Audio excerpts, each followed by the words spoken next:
Good morning. Good morning. Here we are, end of July 2024.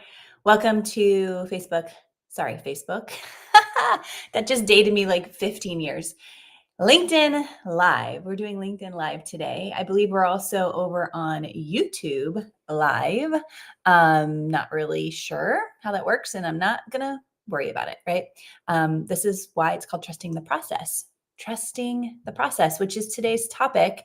And for those who do join us live, have comments, questions, please feel free to type away.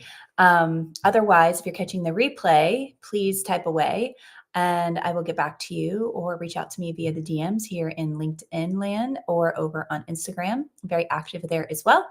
And I am going to be recording this for a podcast. So if you haven't gone to follow Courageous and Free with Jacqueline Mack, please do. And tell me what you love, what you'd like to hear more of. And I do create these episodes with my clients and friends and family and community in mind. And sometimes it's what I've just recently helped somebody through. So it's real time. And then other times it's just very intuitive. I'm like, what am I feeling that most people deserve to hear right now? Not that you need to hear this right now, right? There's no really major need. It's more of like, what do I deserve to hear to expand, evolve, and grow? Create for more fulfillment, more time freedom, more money freedom in both your business and personal life, which is what I've coined as the yes and life by design. So let's jump into today's episode, mastering decision making and trusting the process leading to unlocking your potential once you know some critical steps. So when you hear trust the process, some people are activated by it in a negative way, and others are activated by it in a very positive, freeing way. And I was back and forth on this roller coaster when I heard trust the process. I even have clients that tell me, if you say trust the process one more time, I don't know what I'm going to do. Right. And I tell them lovingly, well, great. This means there's something to unpack here. There's something to go deeper in to understand what's activating us in such a way that we don't like hearing that phrase. Right. And it's hard to trust the process when you label the process as a specific logical strategy. Right. When actually trusting the process in quotation marks, for me, my clients, and spiritual laws, that's what it really is. It's the real faith, the real trust in things you cannot see. Now, think about it. Fear and faith are both things not visible to the naked eye. We can feel the fear and not actually have something in front of us to be afraid of. We can feel the faith and be excited and anticipation of expectation of something and not have really anything arrive yet. Make sense? I mean, nothing to be realized or experienced in this given moment. And yet we are continuing to lean in on one or the other frequently. There are many times that, I still feel fear, but I don't let it dictate how I respond. Most of the time. We're all a work in progress, right? That's the best part of all of this. So without going into all the details of the universal laws that govern our existence, which is included in my Rise Up, which is to use in a P, self-study experience, which is radical, intentional self-expansion to unleash your unlimited potential. There's so much information in there that I've condensed into a very practical, activating, integrating experience. And it's now available in self-study as well. There are so many spiritual laws. There's laws like gravity. You cannot see it, but it exists, and it existed before Newton actually discovered it, right? So are you working against those laws or with those laws is the real question. So I can easily tell with my clients and even strangers, this is the fun game I tend to play all the time, how much people actually trust the process simply by being aware of how they're making decisions, how they're responding or reacting to the world, and the use of their language, how they're fueling their desires or how they're blocking them and possibly blaming people or circumstances or situations, which seems silly once you understand how this all works, because you're actually just giving your power away.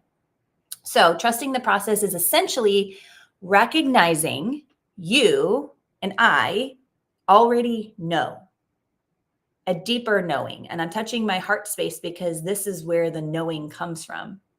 what to do, what to say, how to respond to life. And it's that deeper knowing beyond what's known logically in the brain. And do we lean into that intuitive side and connect to it enough? This is your highest self. This is what's connected to the source that breathes you. This is God, source, universe. Those words I'll actually use interchangeably when referring to a higher power. And I was raised Catholic. I'm a very spiritual person. I do believe in a higher power that breathes us, God. And yet I know it's that source of that higher power that is connected to my intuitiveness. I know that without a shadow of a doubt. And the cool thing, a lot that I'm talking about today, there's a lot of science coming in to show and prove how this all is real and not something that, was made up a long, long time ago. So we're going to discuss today how to release the need for control. Any controllers out there? Take consistent, aligned action daily. Like, how do I do that, Jackie? How do I trust my intuition? How do I listen to my intuition? How do I know it's my intuition and not my logical brain? We're going to go into a little bit of that today. Embrace the journey towards your goals with intention. Intention. And this is something that I love coaching with small groups within companies and organizations all the time. The power of intention setting that really accelerates the goals coming into reality much, much faster than the typical SMART goal setting, which I'm not poo-pooing the SMART goal setting. I'm just saying there's more power to put behind that with intention versus just setting it and forgetting about it. Well, here's the other big piece of this. It's the understanding and implementing of these critical steps. You can learn about everything I share with you today, but if you don't actually act upon it, it's not going to do anything for you. And this is where I remember when The Secret came out long time ago. And I had a dear friend of mine, Heidi, who invited me over to watch it with some other friends. And I was completely intrigued. And then we followed up with a vision board girls' night. And then we did these other cool, experimentative, mission-driven, value-driven, dreaming, curiosity, to just planting our desires. And I still have those vision boards.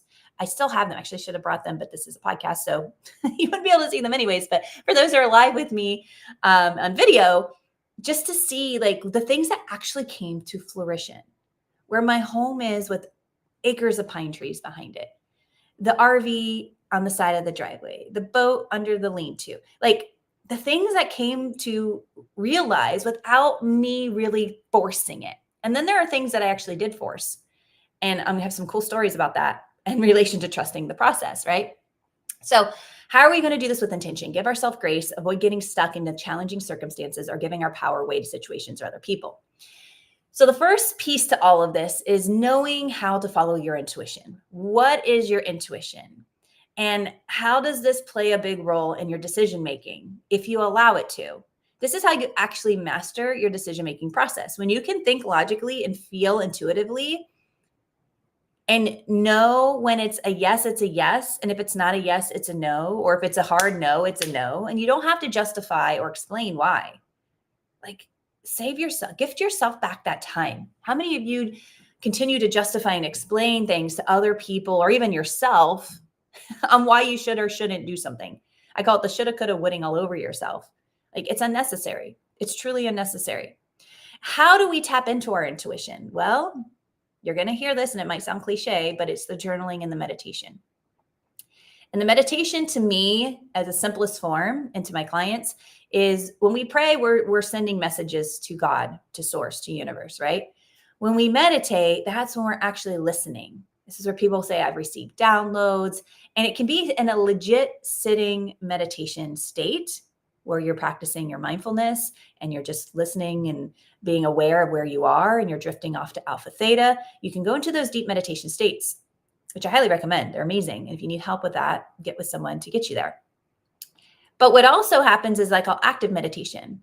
If you're truly in a mindful meditative walk, right? In the woods, on your daily walk where you don't have to really be fully paying attention, in the shower. How many people get so many amazing, cool thoughts, downloads in the shower, right? When we are in active meditative state, right? And part of that is being mindful and a lot of mindful practices. Journaling, self-expression exercise, like asking yourself better questions. The simple act of asking better questions will immediately increase the quality of your life. I call it quality questioning. And this goes way back to my 20 years of sales experience and helping people with saying yes to the solution is asking quality questions. What if things were different? What would that look like? What if it was better than you could ever imagine? What would that look and feel like? What if what you think you want, you're not super clear on because you say you're not clear on it. So therefore, you keep finding ways that you're not clear on it. But then you just stop and say, what do I not want to experience? We don't focus on that, but we ask ourselves what it is that we don't want. And then we look at the opposite of that and start focusing gently on that. Because if we keep focusing on what we don't want, what are we going to get? What we don't want. Right? That's another part of this whole reason this is called the universal laws, right? And here are some real breakthroughs that I've had when I've practiced following my intuition. I'm going to give one quick story that is most relative and the fun story, right? I have little moments when I was younger, like in my very young adolescent ages, but the fun story was when I was 21 and I was getting ready to graduate from college. I was also offered the dream job of my life, like legit. I was very lucky because I hadn't finished college yet. I had one more credit hour, I believe, or 3 credit hours, something silly, one class basically to take to graduate early.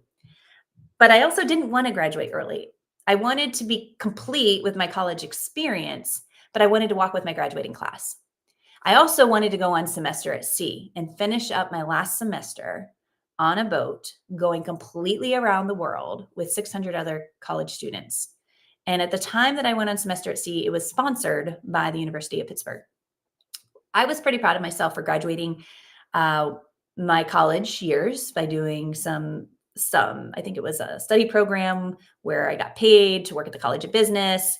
I was active in a bunch of different community involvement, sorority, all the fun stuff. I gave plasma every other week when I could to donate. I was a pretty healthy person. I loved the college experience. And I wanted to like hit this off with the last 3 months. When in my life did I tell myself I'd be able to go around the world on a boat and over the 3 month time frame, learn about other cultures, go to third world countries, study healthcare at the time because that was my passion, and really get to see the world. So this all happened within a couple weeks, right? I wasn't going to do semester at sea because it was tens of thousands of dollars out of state tuition to the University of Pittsburgh. How was I going to pay for that? I'm so proud of myself. Going back to the fact I was proud, I only was going to be graduating with like $3,000 to $5,000 in debt because I had a little bit of grants, a little bit of student support, and yet who graduates with only that much in debt? And this was back in 2003 when I was graduating, right? So this was unlike I have family members who have hundreds of thousands of dollars in debt because of the way the track record they went to, the degrees and the magnitude of the jobs that they're seeking out, their vocation in the world, their purpose. And one cousin I'm super super close with, and she, is a naturopath. Like she had to study beyond the years I had to.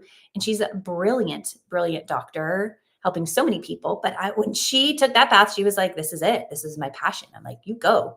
And here I am like floundering over the fact of semester at sea and the tens of thousands of dollars I was going into debt at the very last semester.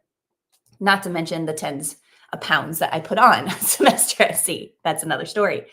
So why am I bringing up my intuition? My intuition strongly, my inner knowing and my soul was saying, go on semester at sea. Never in my wildest dreams did I expect to get a job offer before graduating. And I was lucky. Everybody I was talking, every adult that I even aspired and looked up to be like, were telling me, man, that's a really cool trip you're going to go on, but are you really going to turn down this job offer? And I remember walking into the doctor's office because I was working for a doctor at the time. This was elite, high end elite corporate wellness program here in Celebration, Florida.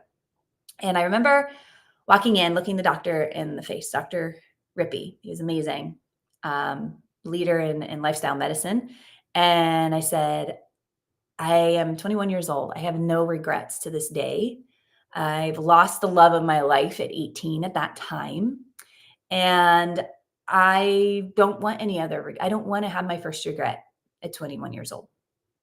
And he looked at me, he goes, you're going to regret this. and walked out of the room. This is somebody I admired. This is somebody I looked up to. This is somebody who was offering me my dream job at the time, right out of college, to move from Ohio down to Celebration, Florida, and start my life as a young adult. And I tucked my tail, went back to my desk because at the time I was an intern, right? That I was getting this offer. So I was doing an unpaid internship. I had helped turn this business around. We had like maxed out booking dates for our patients. When I came on board, we were struggling. It's like, how come people who have this benefit with their work aren't coming in to see us? Well, it's because we have a high pandemic of high performers and overachievers that want to put themselves last when it comes to self-care. I know because I got to know those people very well. And by me calling every day and getting them on the calendar and telling them how important it was, and they're ask them about their why, which is their children and their future grandchildren. And they realize that their health is falling to the wayside because they just keep climbing that corporate ladder. But that's when my intuition was real. And I created my first yes and life by design right in that moment. And you're like, how did you create a yes and, Jackie? You just turned down a job and you're going on semester at sea. I went on semester at sea. I graduated. I called up the clinic. Is the position still available? It was, and it was mine. I didn't know that. I completely let go. Notice I detached from it. It wasn't easy. I chose. I said yes to semester at sea. I was all in on semester at sea. I was open and hoping that position would be available, but I didn't think it would be because it was a cool position to be in. I thought, like, what person, let alone a college kid in their right mind, would want to give up on a position like this to be in corporate health and wellness, to teach lifestyle medicine where they're giving lifestyle prescriptions, nutrition prescriptions, workout prescriptions, and yes, the occasional Lipitor prescription, right? This was at the forefront of lifestyle medicine. It was so cool, at least to me and the people in the health and wellness space, right? So that's where intuition, I trusted myself. My parents were telling me I was crazy. I had friends and family telling me, like, I can't believe you're ditching that, which ironically, I think it was like a $37,000 job opportunity, which was a pay cut for me waiting tables at an elite country club in Columbus, Ohio, part-time. But I was passionate about it. I didn't care. The money didn't matter then because I wasn't in debt until doing semester at sea. Ironically, I think semester at sea was right around the same amount. So it's like, instead of taking that annual salary and being debt-free, I put myself in debt that much. It's pretty interesting how the universe works out. Now, that is intuitive. And I didn't know it at the time. And there are many other stories that I have around that, but that's the fun one. That's the fun one because I created a yes and without forcing it. That's the best part. When you do this without force, so much more fun can be at play. The second piece of this is clarity on your values. It's like, okay, I want to trust my intuition. I don't know how to listen to my intuition. I want to master my decision making with that head heart connection. How do I get there? Where do I even start, Jackie? It's the clarity on your values and beliefs. Your beliefs are your thoughts that you repeat over and over again. And this is the part where noticing what you're noticing can almost drive you bonkers. In my coaching, this is where my one-on-one clients and my mini masterminds, they go a little nutso on day 21 or day 45, somewhere in between there, because they're like, noticing what am I noticing is exhausting. There's a lot that doesn't serve me, Jackie, and it's really hard to break these habits. And I promise you, when you do what's hard, life will be easy. When you do what's easy, life will be hard. That's where this quote comes from. So when you have clarity on your values and your beliefs, what's important to you? What are you standing for? What are you not standing for? What are you aligning to? That's your core values. We just did an exercise with my family this weekend on our family core values. And we have curiosity, we have fun, we have responsibility, we have respect. There's one more that I can't remember right at the moment, but this is what my kids and my husband and I, we picked these words, and these are our family core values that we want to hold each other accountable to living out, which is fun. So when you have core values, that's the easiest starting point to start to master your decision making. You only say yes to the things that support your values. You only stand for the things that support your values. It's really that simple. Yet we've been operating and programmed to other people's values, other people's ways of being and living. other paradigms, other culture shifts and beliefs and values, religious beliefs and values. But what are your personal values? And sometimes they change slightly, but not radically.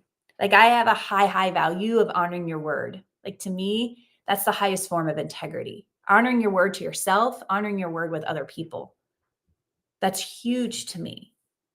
And I mean, to me, that's the only way you can trust someone, and even trust yourself. When you don't even honor your own word to yourself, you don't trust yourself, how are you going to trust yourself in decision making? You don't. You can't become a master of something that you don't trust yourself doing. That would be crazy. So, what are your personal values? What do you reflect on and actually look back on how you made decisions, and were they for or against your personal values? What's that impact when you think about where you are today and where you want to be? Are you giving your power away when it comes to not addressing the fact that you aren't honoring your personal values? Or maybe you are, but you're doing it in a very sheepish way. Or maybe you are, and you realize some of these, you've let other people cross some boundaries and you've settled in some degree.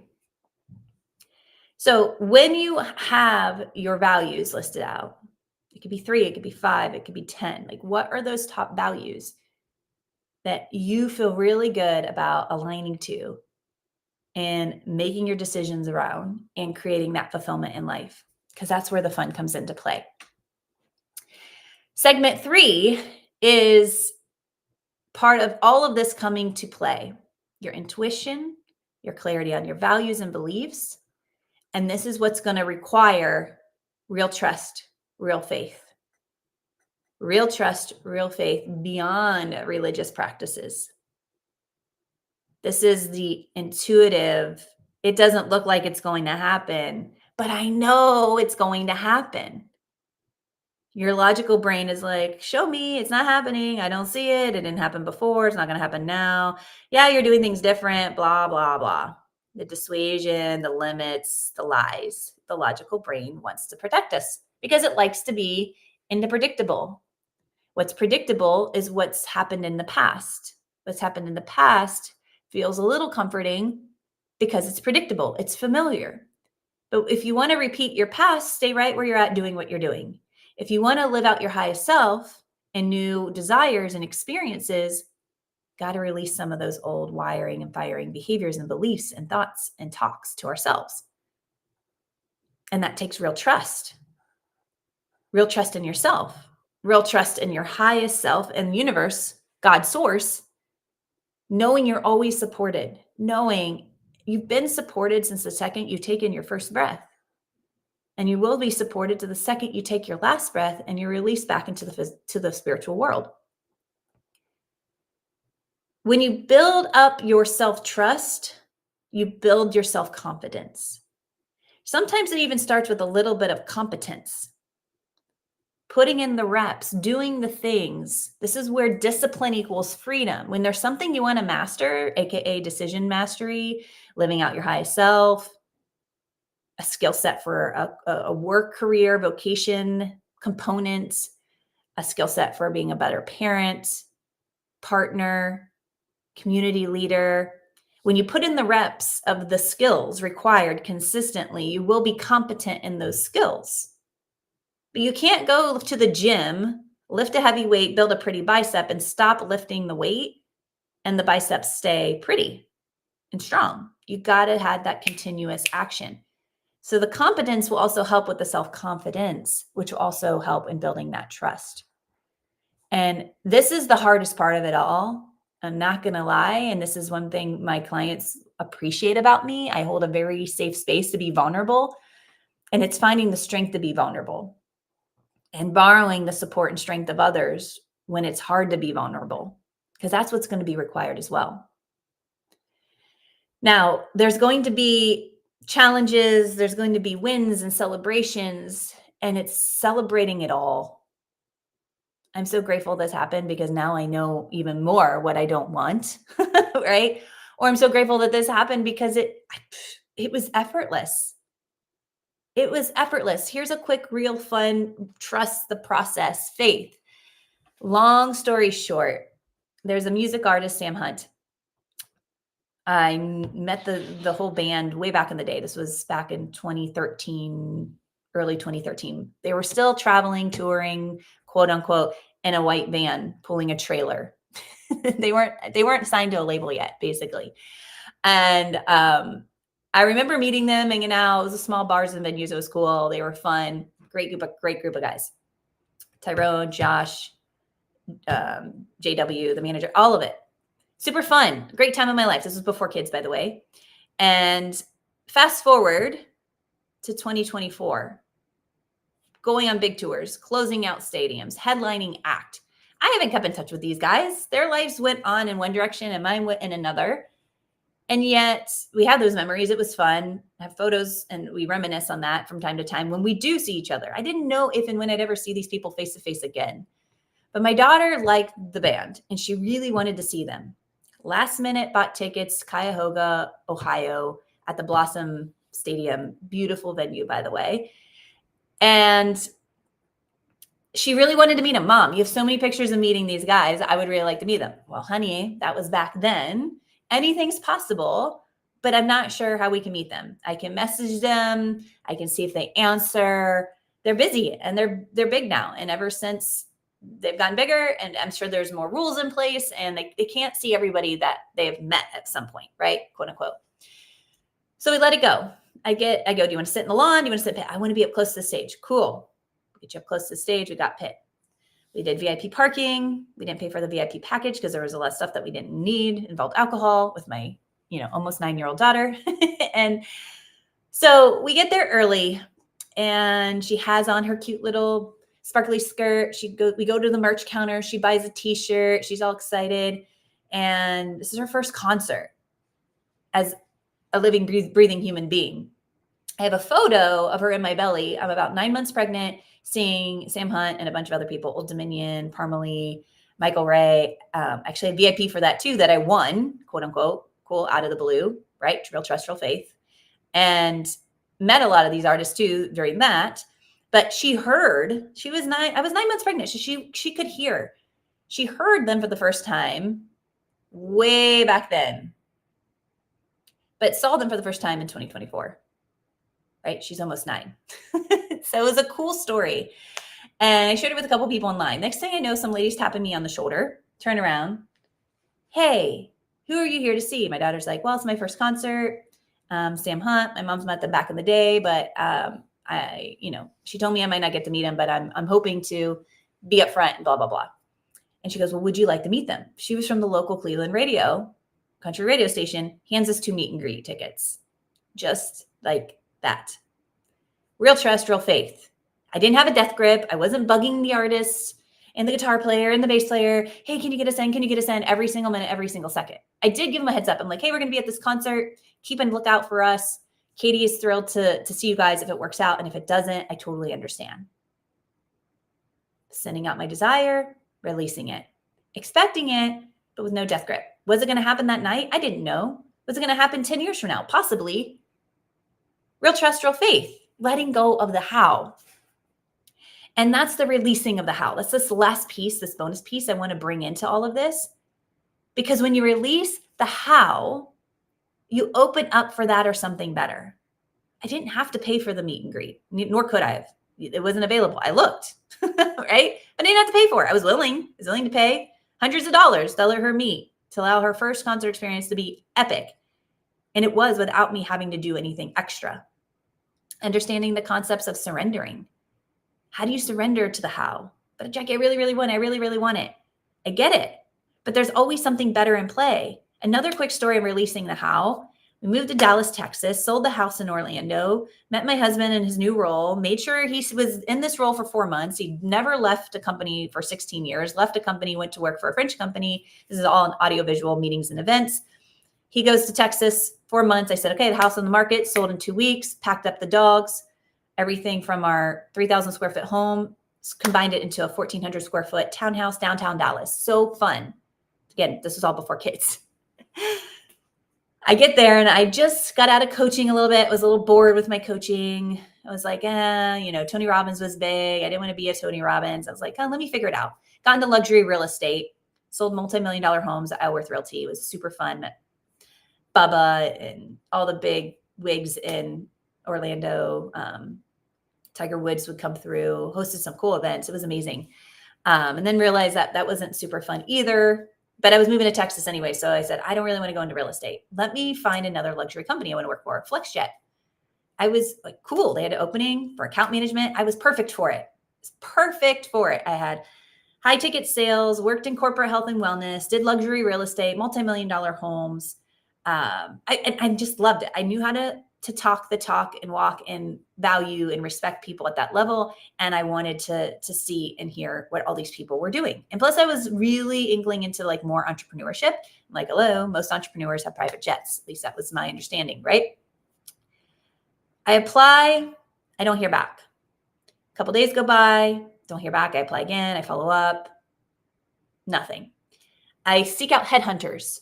It's called releasing the how. Not me. I'm pushing. I'm in control of this. I'm getting this job. Headhunters. Call 5 of them. Interview with all 5 of them. Get in the car at the last interview of the 5th headhunter, telling him, this is the only company I want to work on. You get me into this company, I'll be indebted to you. It's really silly now that I say this out loud. I get in my car. I have a message from FlexJet. Hey, we thought so-and-so had already reached out to you. We're sorry about the delay. We want to interview you. They'd taken the job posting down because they wanted to interview me. This is why I was seeking headhunters. I get the job. Fast forward 2 weeks into the position. They're about ready to hand me my accounts, introduce me to my clients, which we become very close. Like I'm almost like their house manager, but for their jet, to make sure when they get on their jet, their favorite champagne, their kids' favorite treats, their doggy snacks, whatever they want, their jetting experience is customized to a T. 2 weeks into my training, my husband gets a better job offer back in Central Florida, like a dream job opportunity. I'm like, oh. So we have 2 nights talking over through this, trying to figure out what do we do? Well, duh, we go. Let go of the how. We go.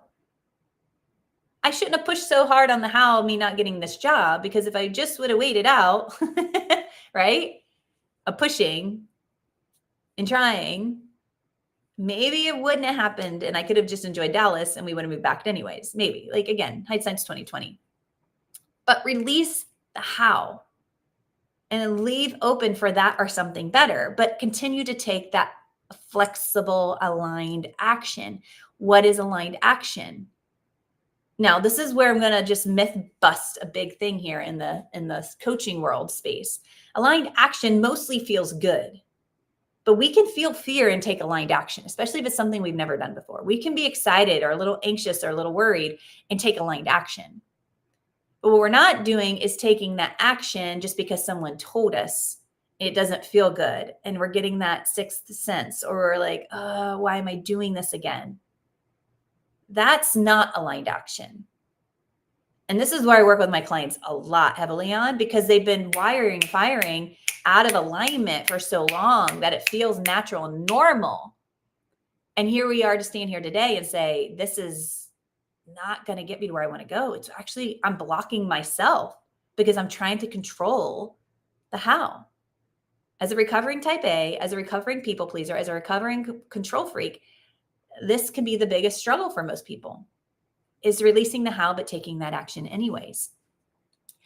So I share all of this because this is all leading up to, again, trusting the process. When you release the how, when you take that real trust and faith and you put it into play by making decisions according to your values, and you're super clear on what you stand for and what you don't. So clear, you're confident and unshakable. And you know how to follow your intuition and you practice that on a regular basis, you will create yes and experiences. You're no longer sacrificing or settling for this or that. That's real freedom. When you become disciplined in trusting the process, that equals freedom. When you become disciplined in integrating your intuition, your values, your trust, and your aligned action to daily life, this unlocks next level potentiality, possibilities. And I have so many free resources on this throughout my podcasting, you go to my website, you can check out the power of the reset. So you can reset every month. You can start to break these patterns and habits and install the new, fire and wire the new. You can overcome imposter syndrome. I have a free guide on that. Message me, reach out. The links are usually in the show notes here on the podcast. Until next time, I'm going to send you off